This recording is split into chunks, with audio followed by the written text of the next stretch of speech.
오늘 시간에는 좋은 소식을 전하는 자들이라는 제목으로 하나님 말씀 증거하도록 하겠습니다. 복음이란 무엇일까요? 예수님을 믿으면 구원을 받는다는 좋은 소식입니다. 복음은 한자어로 복된 소식입니다. 세상 사람들은 복을 생각할 때에 만사형통, 무병장수, 무탈평안 등을 복이라고 생각을 합니다. 하지만 성경이 말씀하는 복은 예수님을 믿음으로 구원을 받아 죄사함을 받고 하나님의 관계가 회복되고 삶의 진정한 목표가 무엇인지를 깨닫고 천국을 소망하며 살게 되는 삶입니다. 그렇기에 복음은 예수님을 믿음으로 지금부터 하나님의 은혜를 누리게 하고 장차 우리에게 닥칠 영원한 운명을 결정짓게 되는 인간이 받을 수 있는 가장 놀라운 선물입니다. 그렇기에 복음은 내가 꼭 듣고 믿어야 하는 것이고 또한 다른 누군가에게 꼭 전해 주어야 합니다. 내가 받은 은혜, 내가 받은 구원을 다른 누구도 똑같이 받을 수 있도록 우리가 복음을 전할 수 있어야 됩니다. 오늘 로마서 10장 말씀을 보면 율법이 아닌 믿음으로 말미암아 구원받는 것, 그리고 복음을 전하는 자들의 아름다운 발걸음에 대해서, 전도의 중요성에 대해서 말씀을 하고 있습니다. 사람이 어떻게 구원을 받는가? 오늘 말씀 8절과 9절 말씀을 보면 예수님을 마음으로 믿고 입으로 시인하면 구원을 받는다 말씀을 합니다. 무슨 내용을 믿고 시인하면 되는가?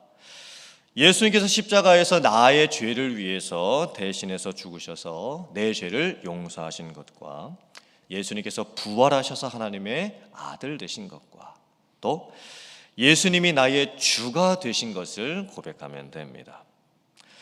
복음의 내용은 십자가와 부활입니다.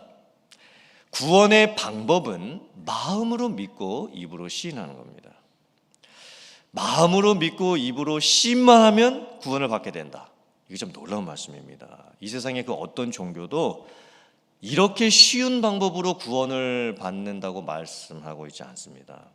불교에서는 돌을 닦아야 되고 이슬람교에서는 하루에 5번씩 기도를 하고 또 구제와 선행을 해야 합니다. 또 힌두교에서는 명상을 해야 되고 신과의 합의를 이루어야 되고 죽을 때에도 겐지스 그 강가에서 장례를 잘 치루어야 환생을 할 수가 있습니다. 한결같이 세상의 모든 종교들은 엄격한 종교법과 사람이 행해야 할 수많은 일들을 잘 해야 구원을 받는다라고 말씀을 합니다. 사실 2000년 전에 유대교도 마찬가지였습니다. 유대인들도 율법을 잘 지키고 행함으로써 구원을 받는다라고 생각을 했습니다. 그래서 모세의 율법에다가 이제 유대인들이 더하여 놓은 여러 가지 장로들의 유전과 전통을 잘 지키고 행해야만 했었습니다. 또 유대인들은 자기들만 선택받은 민족이기 때문에 자기들만 구원을 받고 이방 민족들은 구원받지 못한다라고까지 생각을 하고 있었습니다. 하지만 율법은 자체적으로 문제를 가지고 있었습니다. 왜냐하면 사람들이 아무리 율법을 잘 지키려고 해도 내가 그 율법을 완벽하게 지킬 수 없다라고 생각을 하고 있었기 때문입니다. 오히려 사람들은 율법을 지키는 것 때문에 정죄함을 받고 있었습니다.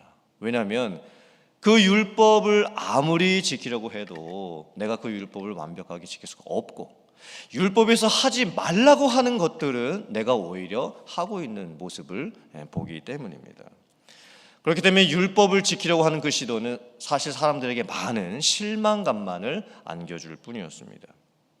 하지만 모세시대 이후로 1400년 동안이나 율법이 만들어 놓았던 그 종교적 제도와 형식은 그 누구도 바꿀 수가 없었습니다. 그런데 예수님의 십자가와 부활이 모든 것을 바꾸어 놓았습니다. 더 이상 율법의 행함과 공로와 노력으로 구원받지 아니하고 오직 은혜와 믿음으로 구원을 받게 되었습니다.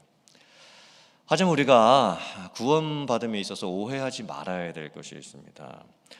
마음으로 믿고 입으로 시인하면 구원을 받는다라고 해서 기독교가 마치 너무 쉽고 값싼 방법으로 구원을 받는 것으로 오해하면 안 됩니다. 엄밀하게 말하면 기독교는 구원 얻는데 엄청난 행함이 필요합니다. 이게 무슨 말씀일까요? 목사님이 갑자기 왜 구원 얻는데 행함이 필요하다고 지금 말씀을 하고 있을까요? 그 행함은 사람의 행함이 아니라 예수님의 행함입니다. 예수님께서 하나님의 아들로서 죄 없으신 상태로 십자가에서 달려 죽으시는 행함이 있었습니다. 예수님께서 자기 생명을 내어 주심으로 엄청난 대가 치름의 행함이 있었습니다. 그러니까 예수님이 이미 행해 놓으신 것이 있었기 때문에 우리는 더 이상 행할 게 없습니다. 예수님께서 완벽하게 이루어 놓으셨기 때문에 우리는 우리가 행해서 더 이상 보탤 것이 없습니다. 예수님의 행함은 값비싼 행함이었습니다. 그 누구도 흉내낼 수 없는 행함이었습니다. 만약에 우리가 구원을 얻기 위해서 내가 무엇을 더 행해야 될 것이 있다고 한다면 그것은 복음이 아닙니다. 그것은 기쁜 소식이 될 수가 없습니다. 절망의 소식입니다. 하지만 예수님께서 다 이루셨기 때문에, 예수님께서 다 행하셨기 때문에 이제 나는 더 이상 행할 것이 없습니다. 오직 나는 마음으로 믿고 입으로 시인만 하면 됩니다. 그렇기 때문에 복음은 기쁜 소식입니다. 어떻게 보면 구원을 참 쉽게 얻는 것처럼 보일 수도 있습니다. 우리가 전도할 때도 이제 영접 기도를 이제 하게 되는데 영접 기도도 오해하면 안 됩니다. 오늘날 대규모 전도 집회나 교회에서 새생명 축제 등을 하면서 많은 사람들을 이제 모아놓고 강사 목사님이 설교를 하신 후에 예수님을 믿고 싶은 사람 손을 들라고 하시거나 아니면 앞으로 나오라고 하신 후에 영접 기도를 시키게 됩니다. 그러면 이제 영접 기도를 다 따라 하고 난 후에 이제 당신은 예수님을 믿고 구원을 받았습니다. 이렇게 선언을 해주시게 됩니다. 물론 영접 기도를 통해서 구원받는 역사가 일어납니다. 하지만 때로는 이 복음이 무엇인지도 모른 채 군중 심리와 열광적인 어떤 분위기에 휩쓸려서 예수님을 믿게 되는 경우도 혹 있을 수 있습니다. 혹은 영접 기도를 했지만 며칠 후에 아니면 몇 주 후에 신앙을 떠나버리게 되는 경우도 생길 수 있습니다. 오늘 말씀 13절처럼 누구든지 주의 이름을 부르는 자는 구원을 받게 됩니다. 마음으로 믿고 입으로 시인만 하면 구원을 받게 됩니다. 하지만 영접 기도가 구원을 얻게 하는 어떤 기술적인 방법론처럼 여겨지면 안 됩니다. 그렇게 사용되면 옳지가 않습니다. 영접 기도 한번 했다고 해서 그 사람이 예수님을 믿게 되었다라고 확정 단정할 수도 없습니다. 왜냐하면 오늘 말씀을 잘 보면 저희들이 마음으로 믿고 입으로 시인하게 된다고 했을 때 그 내용 중에 뭐가 있냐면 예수님을 주로 시인하게 된다, 이렇게 말씀을 합니다. 예수님을 주로 시인하게 된다, 이 뜻이 무엇일까요? 예수님이 나의 전부가 되신다라는 것을 고백하게 되는 거예요. 예수님과의 관계가 맺어지게 되는 겁니다. 그래서 예수님께서 내 삶의 전부, 내 모든 것이 된다라는 믿음의 고백이 나오게 되는 거예요. 이건 단순하게 나 예수님 믿습니다, 이런 고백이 아닙니다. 이건 결단입니다. 예수님이 내 생명의 주인 되시고 내 가족의 주인 되시고 내 삶의 주인 되시고 내 물질의 주인 되시고 내 시간의 주인 되시고 예수님께서 내 모든 것이 되신다라고 하는 고백이 돼야, 그게 마음으로 믿어져야, 입술로 고백이 되어져야 구원에 이르게 되는 거예요. 영접 기도를 통해서 구원을 받습니다. 하지만 그 후에 완벽하지는 않겠지만 영접 기도를 한 후에 예수님을 따라서 살려고 하는 결단, 예수님의 마음을 품고 살려고 하는 그런 삶의 모습, 예수님이 진정 내 삶의 주인 되신다라고 하는 것을 내 삶에서 이루려고 하는 그런 구원의 모습이 있어야 되는 겁니다. 그러므로 내가 복음을 전한 사람의 입장이라고 한다면, 물론 제가 모르는 사람들에게 길거리에서 영접기도를 시켰다고 한다면 그분을 다시 만날 일이 없으니까 그럴 경우는 아니겠지만, 내가 아는 사람에게 내가 사역일을 통해서 또 영접기도를 시켜서 복음을 전했다고 한다면, 우리들은 그분을 계속해서 관심을 가져주고 혹은 만나주고 구원의 성장을 위해서 계속 도와주고 이끌어주고 기도해 줄 수 있어야 됩니다. 이 복음이라고 하는 것은 전해야 될 소식입니다. 너무나 기쁜 소식이기 때문에 나 혼자만 간직해서는 안 됩니다. 전해줘야 됩니다. 내가 구원받은 것처럼 다른 이 또한 나처럼 구원받을 수 있도록 해줘야 됩니다. 듣지도 못한 예수님을 어떻게 믿을 수가 있겠습니까? 또 전해주는 사람이 없으면 어떻게 들을 수가 있겠습니까? 또한 우리가 보냄을 받지 않았다라고 한다면 어떻게 전할 수가 있겠습니까? 그러니까 순서를 보면 우리는 보냄 받았습니다. 그래서 우리는 전해야 합니다. 그리고 그는 듣게 되고 믿게 되는 겁니다. 믿음은 들음에서 나고 들음은 그리스도의 말씀으로 말미암는다 말씀하고 있습니다. 성도님들, 여러분들께서 전도하셔서 여러분들 때문에 예수님을 믿게 된 사람이 몇 명이나 있으십니까?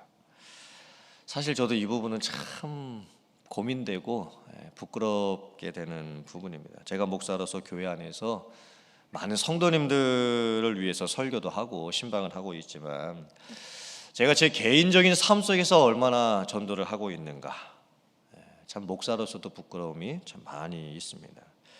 또한 교회적으로도 마찬가지입니다. 제가 우리 교회에 와서 이제 만 4년이 넘었는데 작년 세례를 아직까지 한 명도 주지를 못했습니다. 만약에 제가 이런 식으로 10년, 20년을 하게 된다고 한다면 작년 믿지 않는 불신자 작년에게 제가 세례를 줄 수 있을까, 참 많이 정말 고민이 됩니다. 앞으로 교회적으로도 어떻게 전도를 개인적으로, 관계적으로, 조직적으로 할 수 있을까 같이 저와 성도님들이 많이 고민하고 또 기도하고 또 실천해야 될 것 같습니다. 오늘 말씀을 보면 아름답도다 좋은 소식을 전하는 자들의 발이요, 이렇게 말씀을 합니다. 우리가 좋은 소식을 전하는 자들의 발이 될 수 있어야 됩니다. 예수님께서는 우리 안에 있었던 99마리의 양보다 잃어버린 한 마리의 양을 찾아가셨습니다. 또 만약에 성을 지키는 파수꾼이 나팔을 불지 않음으로 인해서 전쟁에서 지게 되었다고 한다면 그 파수꾼은 엄청난 대가를 치러야 합니다. 지금 여러분들께서는 나팔을 불고 계세요? 복음의 나팔을 힘있게 불고 계십니까? 우리 교회는 복음의 나팔로 세상을 깨우는 그런 교회의 모습을 가지고 있습니까? 오늘 저희들이 말씀을 보면서 전도자의 소명과 사명을 다시 한번 확인해야 될 줄 믿습니다. 그리고 이제 다시 한번 다짐했으면 좋겠습니다.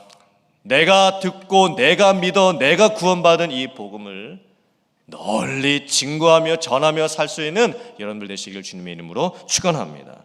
내가 만난 예수님, 내가 만나서 변한 나의 삶을 간증할 줄 알고 큰 기쁨의 소식을 삶으로 증거해낼 줄 아는 성도의 삶, 그리고 그런 교회가 되어 갈 수 있기를 주님의 이름으로 축원합니다.